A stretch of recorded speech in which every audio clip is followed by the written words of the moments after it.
Ok, bonjour mes amis, comment vous allez? Voilà. Je vais pas faire la vidéo longue. Voilà. Il faut savoir une chose, chers amis. Disons presque 70 ou à 80% du visa est refusé à plusieurs étudiants dû à l'insuffisance de la solvabilité du garant.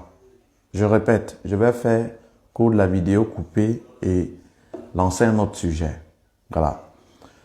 Je vous ai dit encore, presque 70, dans 70 à 90%, à 80% du refus de visa est dû au fait que le garant n'est pas solvable. Chaque année, concernant la solvabilité du garant, il y a indexation. Donc, on indexe en plus.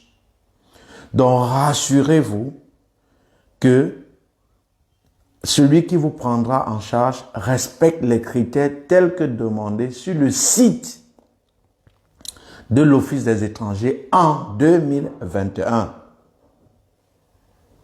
Parce qu'il y a des sites là, je ne vais pas saboter, je n'ai rien contre. Parce que quand on dit des choses, les gens se disent que ça c'est le sabotage. Fais ton truc sans toutefois saboter les gens. Ça n'a rien à voir.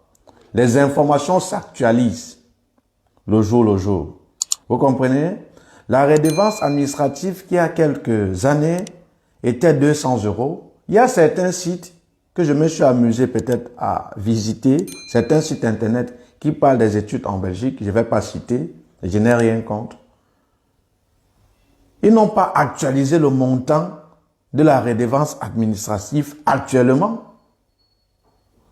Et c'est comme ça que des gens courent comme des feignants, des moutons, ils suivent ces gens, ils font des captures d'écran et balancent à tort à travers. Ils n'ont pas l'information actuelle. L'information s'actualise à tout moment. La redevance administrative, par exemple, n'est plus à 204 €. C'est maintenant à 207 €. Et peut-être ils vont encore indexer. Maintenant, c'est pareil pour la prise en charge. Celui qui doit vous prendre en charge, qu'il indexe, je pense que c'est Christine Backup, j'espère que tu vas bien. Sachez que il faut qu'il indexe en fonction de ce qui figure dans le site de l'Office des étrangers en 2021. Faites très attention. Voilà. Je vais couper et je vais revenir après maintenant pour Campus Belgique. Mais il était important de savoir encore et que vous sachiez que au moins 80, 70 à 80 à 90% de visas, le plus souvent, est refusé à plusieurs étudiants dû à la solvabilité du garant insuffisant. Insuffisant. Donc, vérifiez tous les critères avant de vous engager à prendre un garant. Sinon, vous n'auriez que vos yeux pour pleurer. Et ce qu'il faut savoir, le plus souvent, quand la solvabilité du garant est insuffisante, on doit bien tarder parfois. Et ils font ça sciemment. Et après, on va te pondre un motif comme quoi le garant ne dispose pas assez de ressources suffisantes pour vous prendre en charge. Et celui que vous avez payé, que je ne refuse pas, parce que moi-même aussi, on me paye pour que je trouve quelqu'un. Et celui-même aussi, peut-être qui a pris votre argent parce qu'il devait vous aider à signer cette prise en charge, même 5 francs, vous n'aurez plus. Et sachez que lorsqu'on vous donne le refus, et que peut-être c'est suite à ce garant ou à un autre truc, vous n'aviez que quelques jours pour faire un recours. Et si même encore, vous êtes dans l'intervalle du temps que votre dérogation n'est pas passée. Je m'explique. Supposons que ta dérogation, on dit par exemple, UMONS vous dit par exemple, le dernier étudiant doit être ici sur le territoire le 31 octobre. Non, le 31 septembre, un exemple. Et que voilà, on t'a refusé le visa, c'était suite à la solvabilité insuffisante du garant. Il n'a pas assez de ressources suffisantes. Et alors, on vous répond par exemple le 30 septembre. Or, la dérogation, UMON vous a dit vous allez être déjà sur le territoire le 31 septembre. Même si vous faites un recours, ce n'est plus possible.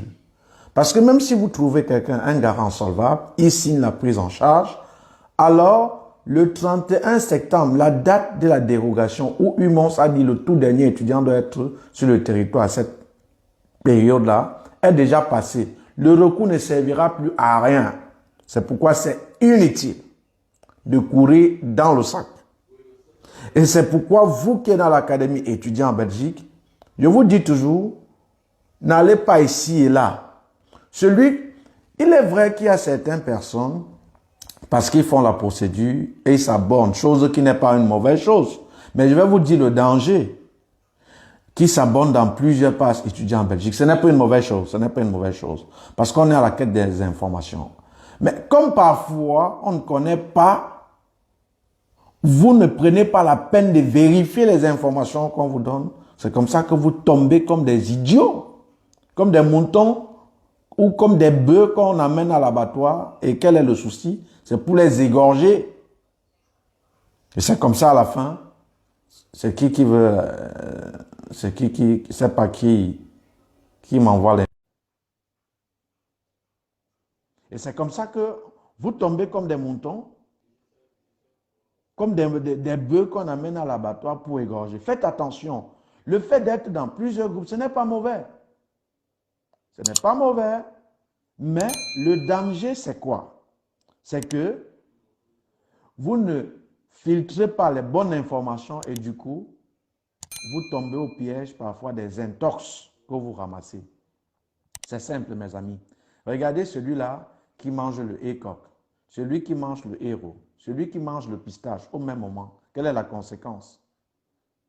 Il doit faire popo, c'est-à-dire il va faire des selles que quand il va aller aux toilettes, personne ne peut plus passer. Ça va le piéger parce qu'il a mangé tout à la fois. C'est la même chose d'être dans 10 000 groupes à la fois. À la fin, vous ne connaissez plus le bon et le faux. Et quand on vous donne même la bonne information, vous êtes confus.